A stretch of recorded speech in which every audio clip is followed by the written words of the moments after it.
শুকনো বাতাস কিন্তু কাশির জন্য দায়ী, আবার আর্দ্র বাতাস এখন যেটা হচ্ছে এর কারণে অ্যাজমার প্রকোপ এবং ধুলোবালি এখন রাস্তায় যেটা প্রচুর থাকে কারণে অ্যালার্জির কারণে কিন্তু কাশি হতে পারে। শীতের এই সময় কাশি হলে কি করণীয় শুনবো একজন বিশেষজ্ঞের কাছ থেকে। আমাদের দেশে ঋতু পরিবর্তনের সময় বিশেষ করে যখন গরম থেকে শীত আসে আমরা রেসপিরেটরি কিছু সমস্যায় ভুগি, বিশেষ করে নাক দিয়ে পানি, হাঁচি এবং কাশি।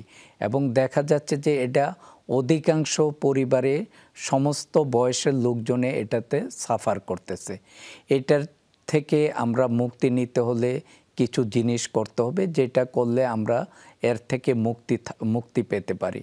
প্রথমে আমাদের যেটা করতে হবে, এই সময়ে আমরা ধুলাবালি যতটুকু আছে এটা অ্যাভয়েড করতে হবে, সেজন্য মাস্ক পরিধান করতে হবে আমরা যখন বের হব। আপনারা জানেন যে এই সময়টা একটু ড্রাই থাকে, ড্রাই থাকার জন্য যে ডাস্ট এবং যে ধরনের জীবাণুগুলি আছে এগুলি ভাসমান থাকে, যার ফলে সহজে ইনহেল হয়ে যায় এবং হলে দেখা যাচ্ছে যে বিভিন্ন ধরনের এই উপসর্গগুলি, বিশেষ করে কাশি এবং যাদের অ্যাজমা থাকে অ্যাজমা বেড়ে যায়, নাক দিয়ে পানি পড়ে, এই জিনিসটা হয়। সেকেন্ড হলো যে যখন বাসায় থাকি বাসার মধ্যে আমরা মুক্ত পরিবেশে থাকব, বিশেষ করে ভেন্টিলেশন যে রুমে থাকি সেই রুমে যাতে আলো ঢুকে এবং বাতাসের ক্রস ভেন্টিলেশন থাকে সেটা করতে হবে। রাতের বেলা বিশেষ করে মশার কয়েল এবং মশার স্প্রে, এগুলি ফুসফুসের যে রোগগুলি আছে এগুলির জন্য ক্ষতিকর এবং এই রোগগুলিকে বাড়িয়ে দেয়, সেটা আমরা অ্যাভয়েড করতে হবে। থার্ড আরেকটা জিনিস আমরা করব যে এই সিজনে দেখা যাচ্ছে যে ভাইরাল ইনফেকশনগুলি বেশি হয়। ভাইরাল ইনফেকশনের মধ্যে যে ইনফ্লুয়েঞ্জা দিয়ে বেশি হচ্ছে, সেই জন্য আমরা প্রতি বছর এই সিজনে বিশেষ করে সেপ্টেম্বরের শেষে অথবা অক্টোবরের শুরুতে আমরা ফ্লু ভ্যাকসিন নিতে পারি। ফ্লু ভ্যাকসিন নিলে দেখা যাবে যে আমাদের যদিও সিমটমগুলি হবে সেগুলি কম হবে এবং এর ভয়াবহতাও অনেকাংশে কমে যাবে।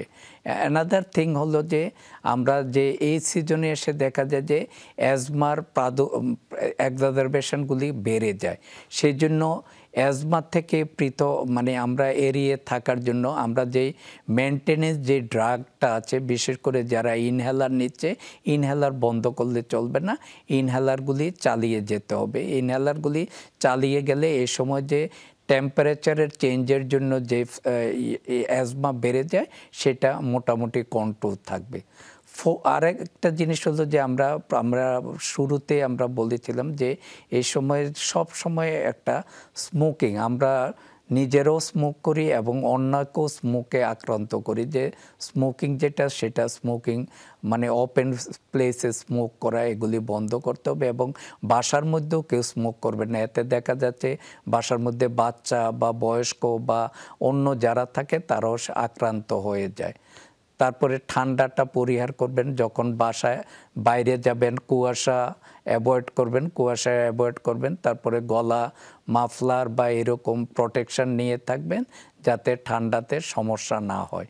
সেই জিনিসগুলি যদি আমরা সঠিকভাবে করি তাহলে এই সিজনকালীন যে রোগগুলি হচ্ছে বিশেষ করে অ্যালার্জিক সেই প্রাদুর্ভাবগুলি আমরা দূর করতে পারি।